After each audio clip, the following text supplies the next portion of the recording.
compartir la palabra. Hoy le he titulado esta enseñanza Predicadores de la Palabra. Así le he titulado.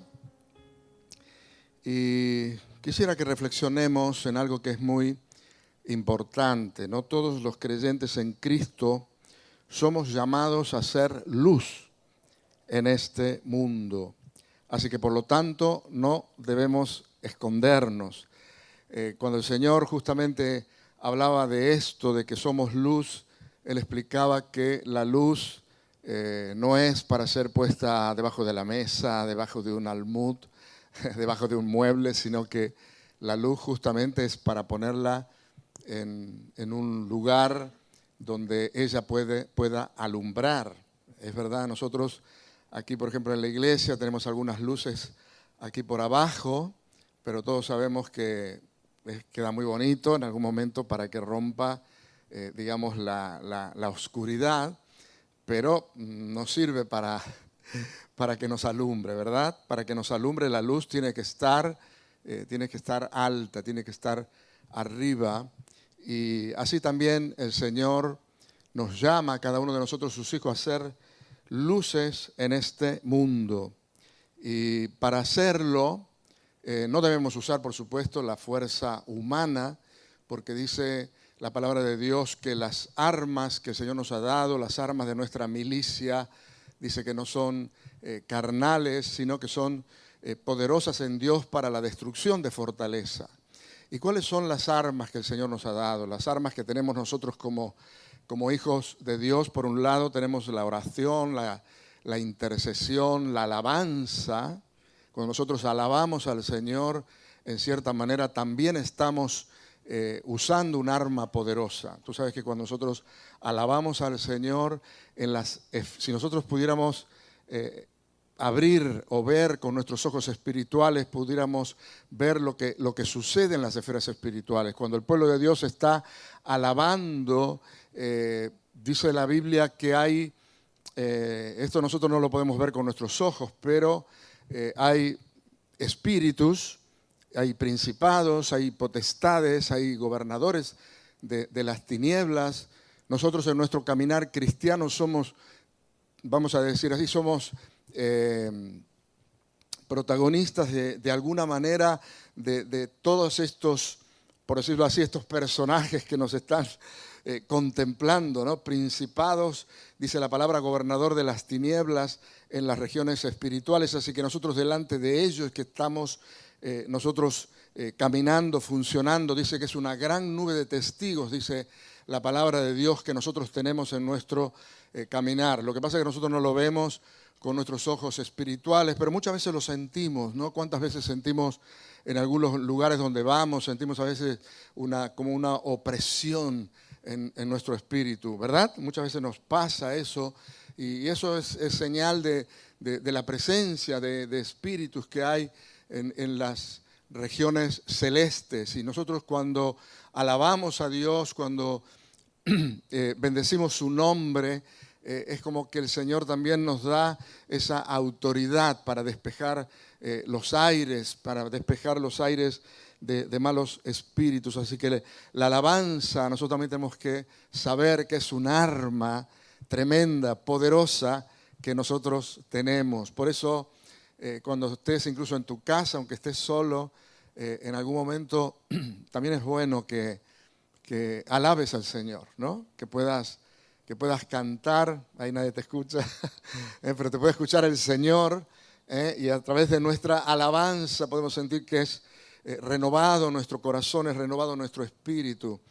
Dice la palabra que, por ejemplo, Abraham dice la Biblia que él se fortalecía en la fe dando gloria a Dios. Así que yo me imagino que Abraham, todos sabemos que llegó a ser el padre de la fe, pero para llegar a ser el padre de la fe tuvo que pasar por un montón de circunstancias, por un montón de situaciones, y había muchas oportunidades. En muchas oportunidades Abraham se sentía mal y se sentía un poco, como decimos nosotros, se habrá sentido un poco bajoneado, queriendo bajar los brazos, pero dice la Biblia que él se fortalecía en la fe dando gloria a Dios. Y eso es una práctica que nosotros también tenemos que hacer. Cuando te sientas triste, cuando estés pasando por alguna situación difícil, yo te animo a que levantes tus brazos al cielo y empieces a alabarle al Señor, empieces a cantarle, aunque en primera instancia no te salga nada, porque estás triste, pero si tú insistes en hacerlo, te va a pasar como Abraham, dice que él se fortalecía en la fe dando gloria a Dios. Aleluya. Y la otra arma, pero esta arma es la más poderosa que tenemos, es la palabra de Dios que nos ha sido dada para que nosotros la usemos, para que nosotros la prediquemos. Y el arma, es un arma poderosa, la palabra, es la que tiene poder incluso para enfrentar todas las cosas. Por eso es muy importante, hermanos, que nosotros nos llenemos de la palabra del Señor. En nuestro tiempo diario que tenemos con el Señor debemos dedicar tiempo, hermanos, para estudiar la palabra, dejar que nuestra vida sea afectada por la palabra de Dios, porque la palabra de Dios tiene poder para traer libertad a nuestra vida. Y la palabra tiene poder, y sabes que por la palabra fue creado el universo y también todo lo que existe. El predicador por excelencia que tenemos en la Biblia es el Señor Jesucristo. Él es el Dios que ya sabéis que se hizo carne, dice que Él no estimó, el ser igual a Dios como cosa que aferrarse, sino que descendió del cielo, tomó forma humana, se hizo hombre, se hizo siervo, fue obediente hasta la muerte de cruz. Así que un ejemplo para nosotros es Jesucristo, el Jesucristo hombre, porque Él sí que se pudo identificar realmente con nosotros. Él sí que tuvo empatía con nosotros para poder salvarnos y se puso en nuestro lugar, primeramente para comprendernos y después, por supuesto, para salvarnos, para pagar el precio de nuestros pecados en la cruz del Calvario. Cuando Jesús llegó a la edad adulta de los 30 años, podemos decir que comenzó oficialmente el ministerio de Jesucristo.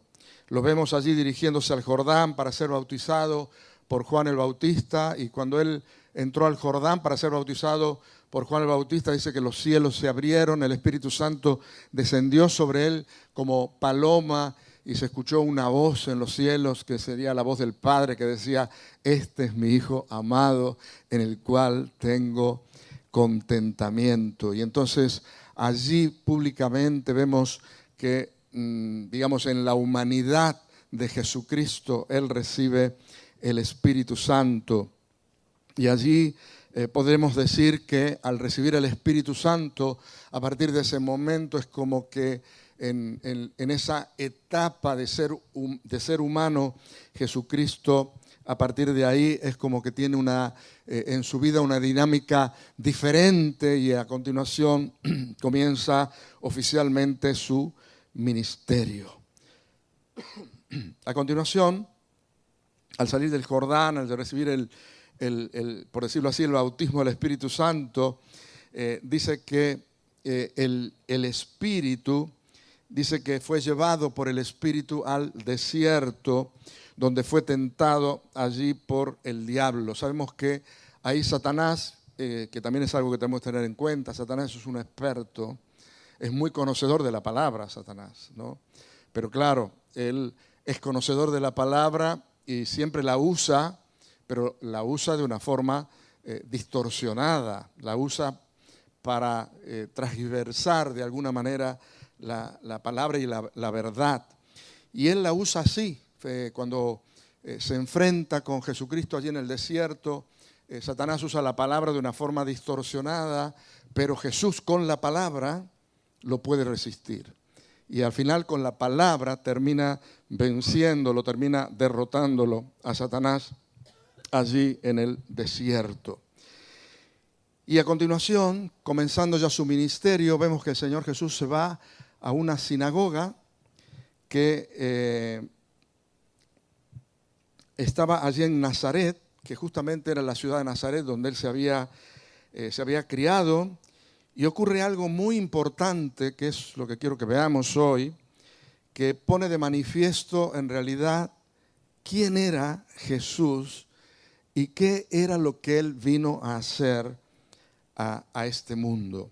Y es muy importante que nosotros veamos esto, qué vino a hacer Jesús a este mundo, porque es como que Jesús a este mundo, aparte de salvarnos, él vino a marcarnos a nosotros un camino por donde nosotros tenemos también que caminar. Si nosotros queremos encontrar un ejemplo a quién seguir, cuáles son las pisadas, cuál es el ejemplo que tenemos para seguir, si queremos mirar a un hombre, tenemos que mirar a Jesucristo. Porque Jesucristo es nuestro ejemplo, nosotros tenemos que seguir tras sus pisadas, y lo que vino a hacer Jesús, aparte de morir en la cruz y de salvarnos, es mostrarnos y enseñarnos a nosotros cómo un ser humano con el Espíritu Santo debe vivir aquí en esta vida y en esta tierra. Y hay una obra que Jesucristo ha comenzado a hacer y que Él, en definitiva, cuando se fue, nos encomendó la misión a que nosotros continuemos con la tarea que Él empezó. Así que entonces en este pasaje de las Escrituras quiero que veamos la declaración que hace Jesucristo acerca de su misión y acerca de lo que Él había venido a hacer aquí a esta tierra. Yo quisiera que juntos lo analicemos para que nosotros también podamos entender qué es lo que Dios también quiere que nosotros hagamos en ese continuar tras las pisadas del Maestro, tras las pisadas de Jesús. Allí en Lucas capítulo 4, versículo 16 al 22, es el pasaje que vamos a usar, que vamos a estudiar hoy.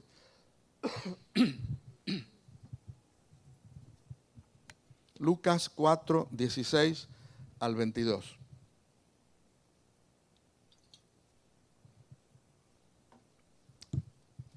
Dice, vino a Nazaret donde se había criado y en el día de reposo entró en la sinagoga. Para aquellos que no saben, que no conocen realmente lo que era una sinagoga, era un lugar donde se reunían los judíos justamente para... era como una reunión, ¿no? Como una reunión nuestra, no era como los cultos que tenemos nosotros aquí, ¿verdad? Que aquí nosotros cantamos, alabamos, etcétera. Pero en la sinagoga se juntaban para leer la palabra, para estudiar la palabra, los maestros de la ley, especialmente los fariseos. Ahí cuando se reunían en las sinagogas, ellos tomaban el rollo del libro que era lo que tenían ellos de las escrituras en ese tiempo, el libro de la ley, y ellos ahí le enseñaban a todos los que se reunían allí en esa sinagoga. Entonces el Señor entra justamente a esa sinagoga en Nazaret, que era donde Él se había criado. Dice, en el día de reposo entró a la sinagoga conforme a su costumbre y se levantó a leer, como hacían los rabinos. Y se le dio el libro del profeta Isaías, y habiendo abierto el libro, halló el lugar donde estaba escrito. Fijaos, esta profecía de Jeremías, que Jesús ahora empieza a leer en el libro, Isaías la había profetizado hacía aproximadamente unos 600 años. 600 años antes, Isaías profetizó la llegada justamente de Jesús. Y entonces Jesús toma el rollo del libro y empieza a leer lo que Isaías dijo de él, ¿no? De lo que él iba a hacer, ¿sí? Y entonces seguimos ahí el versículo 18. Dice, y el Espíritu, ahí el Señor dijo, le empieza a leer y habla, dice, el Espíritu del Señor está sobre mí por cuanto me ha ungido para dar buenas nuevas a los pobres. Ya vimos, ¿no?, cómo el Espíritu vino sobre la humanidad de Jesús cuando Él fue, como veíamos recién, cuando fue al Jordán a ser bautizado por Juan el Bautista. Dice que el Espíritu vino y vino sobre Él. Es el testimonio, dice, y el Espíritu vino sobre mí, dice Jesús. El Espíritu vino sobre la humanidad de Jesús allí en el Jordán. Y así también nosotros también tenemos el Espíritu de Dios. Todos aquellos que hemos nacido de nuevo, que nos hemos convertido en hijos de Dios, somos hijos de Dios. ¿Por qué? Porque hemos nacido de nuevo por obra y gracia del Espíritu Santo. Así que todos aquellos que somos creyentes, todos aquellos que hemos nacido de Dios, tenemos en nosotros esa doble naturaleza. Tenemos el Espíritu Santo en nosotros también. Así que esa es otra de las cosas que tenemos que hacer, es darle lugar al Espíritu Santo en nuestra vida para que realmente podamos vivir esa vida que el Señor quiere que nosotros vivamos. Y entonces debemos permitir que Él obre y se mueva también en nuestras vidas, y lo pueda hacer también a través de nosotros. Y en la medida que le demos lugar y que creamos que Él puede obrar, Él lo hará. ¿Y qué es lo que el Señor dice que vino a hacer? Lo primero que vino a hacer, dice, para trabajar con, ¿cómo dice? Dice, a darle las buenas nuevas a los pobres, ¿sí? ¿Y quiénes son los pobres? Bueno, hay distintas clases de pobres. Están los pobres que todos conocemos, las personas que tienen pocos recursos económicos, materiales. Esos son los pobres de este mundo, pero también el Señor habla de los pobres en espíritu. Incluso es más, el Señor, Jesús vino a buscar personas, son personas, por decirlo de alguna manera, personas que nadie da nada por ellos, ¿sí? Dice la palabra de Dios que el Señor, ¿a quienes Él vino a buscar? Dice que Él ha escogido lo necio de este mundo para avergonzar a los sabios. Y lo débil del mundo escogió Dios para avergonzar a lo fuerte. Y lo vil y lo menospreciado de este mundo, el Señor también vino a elegir. Dice, ¿para qué? Para que nadie se jacte en su presencia. Así que es como que el Señor, a todos aquellos que se creían algo, a todos aquellos que se pensaban o se creían grandes o eran grandes en este mundo, el Señor ni siquiera intentó acercarse a ellos, ¿sí? Porque para recibir realmente el reino de los cielos, ya lo dijo Jesús también, dice, si no os volvéis como niños, el Señor dijo, no entraréis. El Señor hacía un énfasis muy fuerte, dice, el reino de los cielos es de los niños. Así que por lo tanto tenemos que ser sencillos como niños para poder entender y para poder conocer y para poder entrar en las cosas que son del reino. Por eso el Señor siempre se acercó a los sencillos, siempre se acercó a los humildes, el Señor siempre se acercó a los pobres, el Señor siempre estuvo cerca de aquellas personas que pensaban que no eran nada y que tampoco eran nada, ¿sí? Por eso dice que el Señor, dice que Él escogió lo necio de este mundo. Lo necio es, la traducción de palabra necio es loco, es tonto, ¿sí? Dice, para avergonzar a los sabios. Y lo débil de este mundo escogió, dice, para avergonzar lo fuerte, lo vil y lo menospreciado de este mundo, a fin de que nadie se jacte en su presencia. Todos los discípulos que el Señor escogió eran gente obrera, eran gente, dicen, del vulgo, era gente común. Incluso después de haber estado estos hombres que eran del vulgo, estos hombres que eran obreros, eran sencillos. Claro, usted sabe que los fariseos tenían un nivel de estudio de la ley y la mayoría de los fariseos eran eruditos, pero esa gente que son estudiosos, estudiosos, incluso, y lo encontramos muchas veces en algunas iglesias, hay personas que son muy conocedores de la palabra, y es como que esta gente, por su conocimiento que tienen, es como que les empieza a entrar orgullo, ¿no? Y ya por el conocimiento que tienen es como que empiezan a mirar a los demás con menosprecio, ¿no? ¿Verdad? Gracias a Dios aquí no tenemos a nadie, aquí en la iglesia, aquí somos todos sencillitos, aquí no tenemos ningún erudito de la palabra, ¿verdad? Entonces, y ese era el gran problema. Los fariseos eran tan orgullosos y tan soberbios de lo que ellos sabían, de lo que ellos conocían, que hasta no querían pasar ni cerca de personas así, de personas obreras y personas así sencillas, ¿no? Pero claro, después de los discípulos que eran, algunos, la mayoría de ellos eran pescadores, y eran gente trabajadora, obreros, no eran personas muy letradas, pero después que estos estuvieron un tiempo con Jesús, dice después, ahí vemos en Hechos de los Apóstoles, dice, y viendo el denuedo de Pedro y de Juan, sabiendo que eran hombres sin letras y del vulgo, se maravillaban y le reconocían que habían estado con Jesús. Así como el Señor se acercó a la gente que nadie daba, como decimos vulgarmente, ni dos duros por ellos, así también el Señor quiere que nosotros también nos acerquemos a los que no valen y con lo que Dios nos ha dado podamos hacer que valgan. ¿Sí?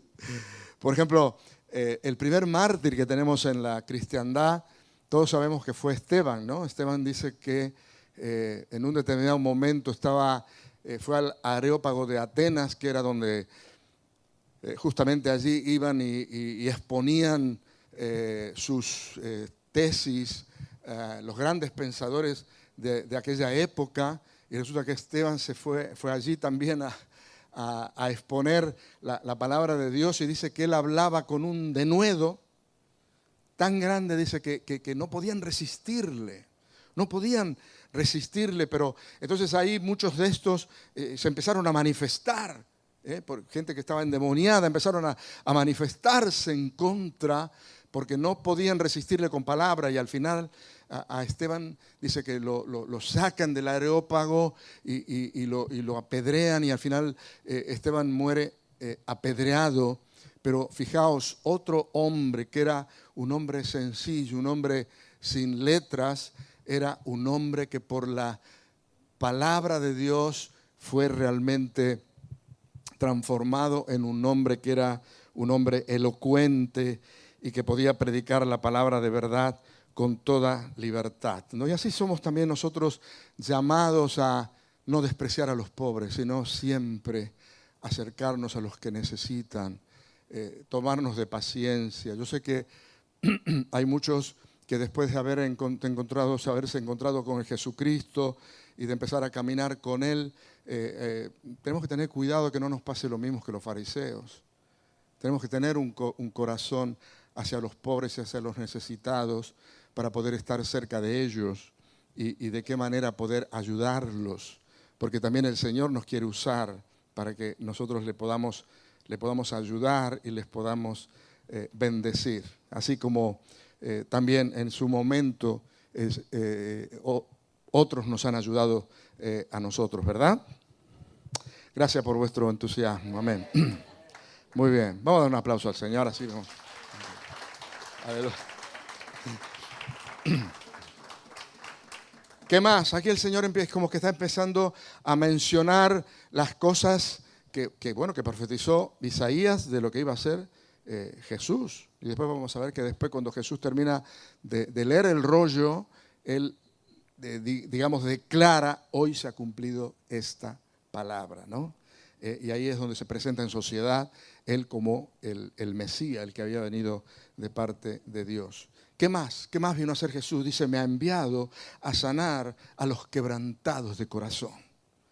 ¿Cuántas personas hay en este mundo que han experimentado alguna desgracia, que se les ha destrozado el corazón y que están quebrantados, las pérdidas de un familiar, cercano, el abandono de sus progenitores.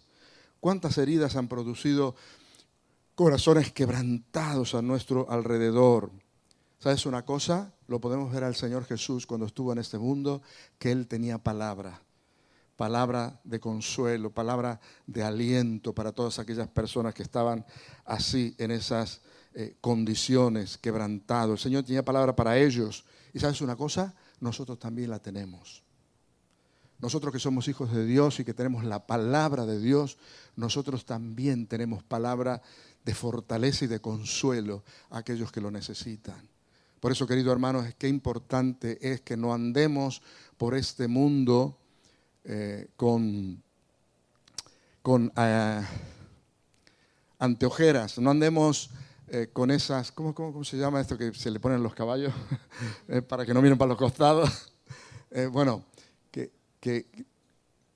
¿Alguien sabe cómo se llama esto? Lo que se le pone a los caballos para que no miren a los costados y caminen y se vayan por medio del surco. Bueno, a mí no me viene ahora Pero bueno, Dios quiere que de verdad, hermanos, de verdad, el Señor quiere que también nosotros dejemos de caminar por esta vida sin mirar a los costados. Es verdad que todos decimos tenemos que caminar mirando a Jesús, ¿no? Sin mirar a los costados, pero a veces se nos va la mano y a veces ignoramos lo que pasa a nuestro alrededor. A veces ignoramos las personas que están necesitadas a nuestro alrededor. Qué importante, no te digo que lo hagas siempre, pero qué importante sería que por ahí cuando vas caminando por la calle en algún momento vayas un poquito con tu corazón abierto y quizás el Señor puede ser que en algún momento te guíe para que te acerques a algún necesitado, a alguien que está quebrantado y que quizás está necesitando una palabra del Señor en su vida. Y así como Jesús lo hizo, Dios quiere que también nosotros lo podamos hacer. ¿Qué más vino a hacer Jesús? Dice, a pregonar libertad a los cautivos. Ustedes saben que la palabra cautivos, aquí en este particular, es la palabra aikmalotos. Ahí lo tenéis en pantalla, aikmalotos. Y se refiere a un cautivo que sería como si fuera un prisionero de guerra. Serían los que están presos, ¿sí?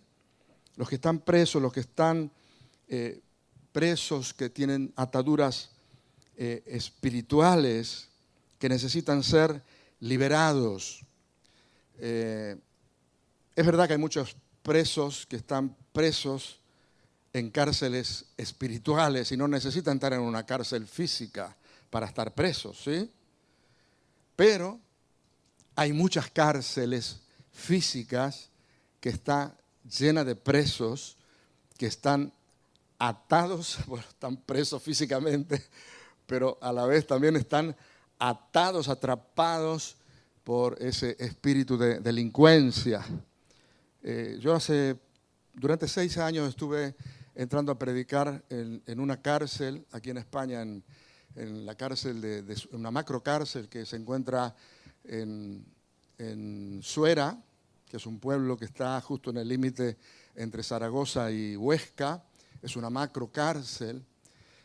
Y durante 6 años, todos los miércoles entraba yo a predicar en esa cárcel. Éramos un grupo que entrábamos, pero en esa macrocárcel había 13, para que nos hagamos una idea, había como 13 pabellones de unos 150 presos en cada pabellón, ¿sí?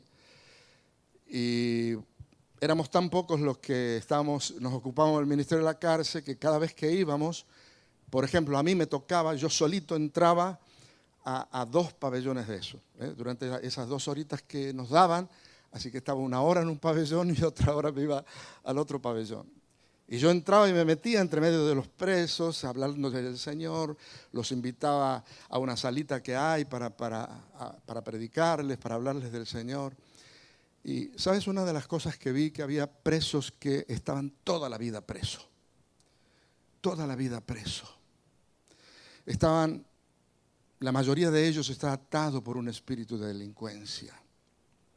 Y el que está atado por un espíritu de delincuencia, ¿sabes qué? Lo que pasa es como que entran en un círculo vicioso. Delinques, te meten preso, cumples condena y cuando sales en libertad vuelves otra vez a delinquir. A eso se llama Bukele, no sirven para estar en libertad, ¿no? ¿Sí? Así dice Bukele, entonces ya directamente le ponen ahí la perpetua y que, bueno, que se muera cuando puedan, ¿no? Pero yo me he dado cuenta que era como un círculo vicioso. El que entra en el círculo de la delincuencia entra a la cárcel y la cárcel no es un reformatorio. Al contrario, la cárcel todavía es un lugar donde te contaminas más todavía. ¿Sí? Es un lugar donde la gente no cambia para bien, sino por el contrario, es un lugar donde la gente cambia para mal. Entonces el que delinque cumple y cuando sale vuelve a delinquir y lo vuelven a meter en la cárcel y vuelve a delinquir y vuelve a entrar. Y hay gente que años se las pasa así. Pero lo hermoso de la palabra de Dios, que claro, cuando llega la palabra de Dios a estas vidas, el Señor viene y les trae libertad. Y ahí es donde se rompe esa cadena de delincuencia y podemos ver que hay muchos que han estado en la cárcel y que hoy son pastores, que hoy son personas que están sirviendo al Señor. Todo gracias al trabajo que se hace en las cárceles. Y ya de paso lo digo, después al final voy a terminar hablando un poquito de eso, pero tú sabes que nosotros con Radio y Televisión Vida, con Radio Vida especialmente, estamos entrando por lo menos en la zona, en toda esta zona de Murcia y Comunidad Valenciana, etcétera, etcétera. Estamos entrando en 3 o 4 cárceles que hay presos que siguen Radio Vida, que escuchan, así que incluso tenemos algunos testimonios de personas que han sido bendecidas escuchando Radio Vida en la cárcel, ¿no? Pero hay una necesidad tan grande de la palabra del Señor, de la palabra que les traiga libertad. Por eso dice Jesús, yo he venido a pregonar libertad a los cautivos. Y nosotros también tenemos que asumir esa responsabilidad. Tenemos también que ocuparnos de predicar a los cautivos. Quizás tú no tienes la oportunidad de entrar a una cárcel, pero sí con tu economía puedes hacer que Radio Vida siga llegando a esos lugares con la palabra del Señor. ¿Amén? ¿Qué más vino a hacer el Señor? Dice, dar vista a los ciegos. El Señor justamente en su ministerio muchas veces podemos verlo sanando a ciegos. Ciegos de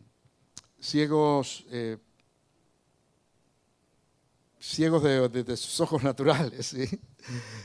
A algunas personas les devolvió la vista natural, pero también podemos ver que Dios también abre los ojos espirituales.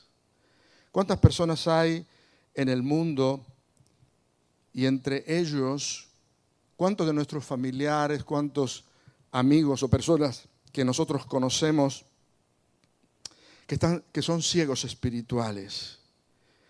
Y Dios nos quiere usar para que sus ojos espirituales se abran y ellos puedan ver. Por ejemplo, la Biblia nos habla justamente de un ciego que se llamaba Bartimeo, que dice la Biblia que cuando este ciego escuchó que Jesús estaba pasando por allí, él empezó a clamar, Jesús, hijo de David, ten misericordia de mí. Seguro que este ciego había escuchado que Jesús hacía milagros, entonces es como que él vio la oportunidad de decir, bueno, Jesús me puede devolver la vista, ¿no? Y fue así que Jesús le escuchó, lo llamó, al final Jesús lo sana, este hombre recibe la vista. Y hay algo que a mí me llama la atención, que este ciego recibe la vista, pero en lugar de él disfrutar de que ahora veía, ¿no? Vamos a suponer, si nosotros fuéramos ciegos, que nunca en nuestra vida hubiéramos visto nada, el día que se nos abren los ojos, hubiéramos salido corriendo a buscar a los familiares, a buscar, qué sé yo, hacer tantas cosas que no podíamos hacer cuando no veíamos, ¿no? Yo me acuerdo cuando uno de mis hijos tenía un problemita en la vista cuando era pequeñito Y la verdad que cuando le pusimos las primeras gafas, me acuerdo que estábamos en la iglesia, era una iglesia grande que nosotros estábamos pastoreando, y resulta que cuando le pusieron las primeras gafas, fue tremendo el espectáculo porque mira para todo y salió corriendo, ¿no? Cosa que no podía hacerlo antes porque no veía bien, ¿no? Y bueno, fue tremendo, ¿no? Por eso digo, el ciego cuando vio podría haber hecho tantas cosas que no podía hacer. Pero sin embargo dice la Biblia, si leemos ese pasaje, no tenemos tiempo ahora para hacerlo, dice que el ciego Bartimeo seguía a Jesús en el camino. Entonces eso me da la pauta que no solamente se le abrieron los ojos físicos, sino que también se le abrieron los ojos del Espíritu. ¿Amén? Y entonces él tuvo claridad de ver quién era Jesús y tenía el deseo de poder seguirle. Y recién hablaba, hermanos, de cuánto de nuestros familiares y vecinos. Yo, por ejemplo, conozco algunos casos de personas que me han dicho, y quizás tú también conoces, ¿no? Hay personas que, por ejemplo, se han acercado a algunos de nosotros y nos han dicho, la verdad que me encanta todo lo que vosotros hacéis. ¿Cómo me gustaría vivir lo que vosotros vivís? Pero yo no puedo creer.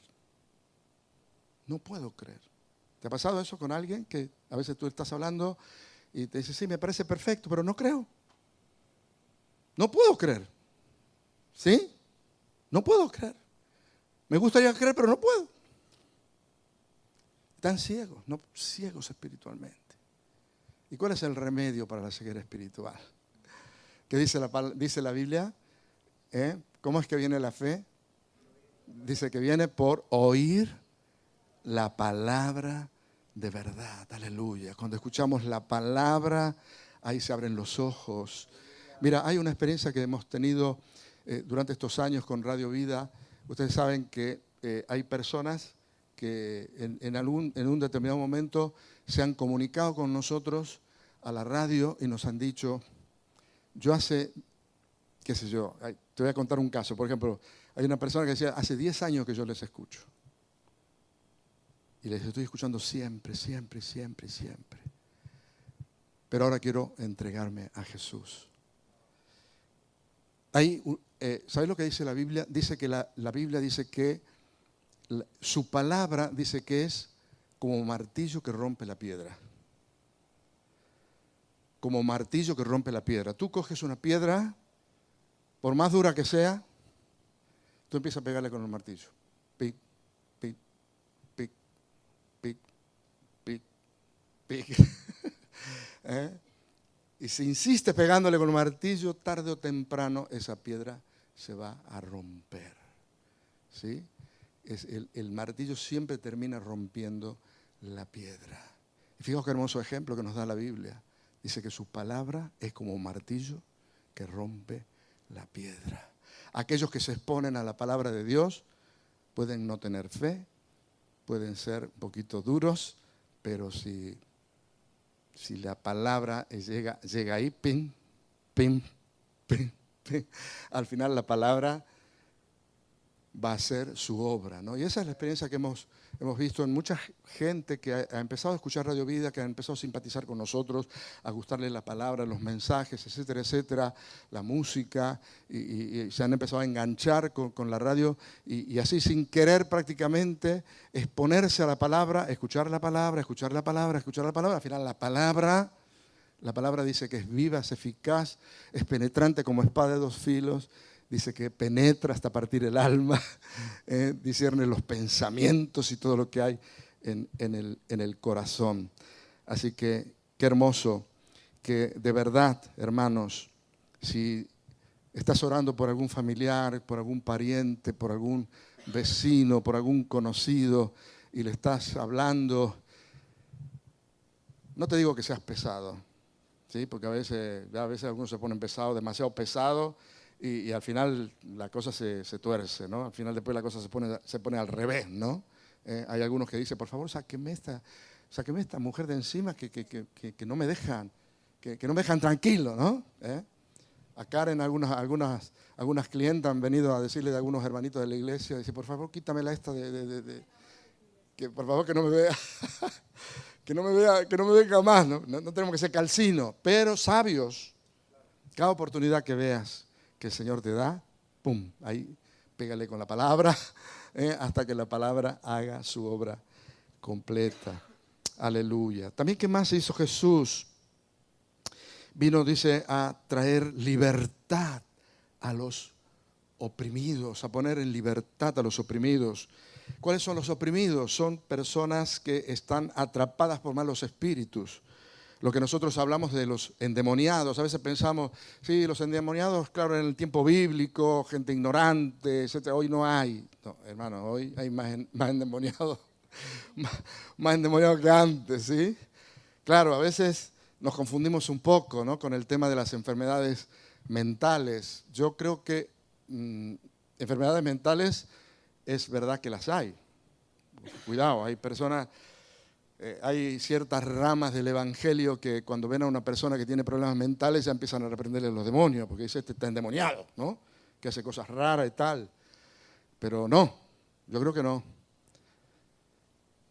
Yo sé que hay problemas mentales que no son problemas espirituales. La mente es un órgano más de nuestro cuerpo. Y por lo tanto a nuestra mente muchas veces le pasa como le pasa a cualquier otro órgano de nuestro cuerpo. A veces el corazón no empieza a funcionar bien, a veces el hígado, o a veces los riñones, o a veces cualquier otro órgano de nuestro cuerpo le puede estar faltando algunas sustancias que necesitan, que quizás el cuerpo no las produce, ¿no? Hoy por hoy, por ejemplo, hay tantos remedios naturales que son complementos que sirven para cubrir ciertas deficiencias que empieza a haber en el organismo. El organismo deja de producir ciertas y determinadas cosas, entonces con suplementos, bueno, no voy a dar una clase ahora de alimentación, ¿sí? Entonces, algunos suplementos para ayudar a esos órganos a que funcionen de otra manera, ¿no? Por ejemplo. Y así pasa con la mente también. La mente es un órgano que también muchas veces empieza a deteriorarse y empieza a sufrir ciertos trastornos que no son espirituales, que son trastornos naturales, materiales, y que para eso hay que consultar quizás al médico, ver qué tipo de medicación necesita, etcétera, etcétera. Pero hay otras personas que tienen manifestaciones raras mentales que sí son problemas espirituales. Son personas que están atadas por espíritus, por demonios, ¿no? Por ejemplo, vemos en el caso muy sonado en la Biblia el Señor Jesús con el endemoniado gadareno, ¿no? Que era un hombre que dice que era tremendo, dice que andaba gritando por los sepulcros y andaba por el desierto. Y era un tipo que tenía una fuerza descomunal, que dice que lo ataban con cadenas y lo ataban con grillos, y dice que rompía las cadenas, rompía los grillos y no había manera de sujetarlo.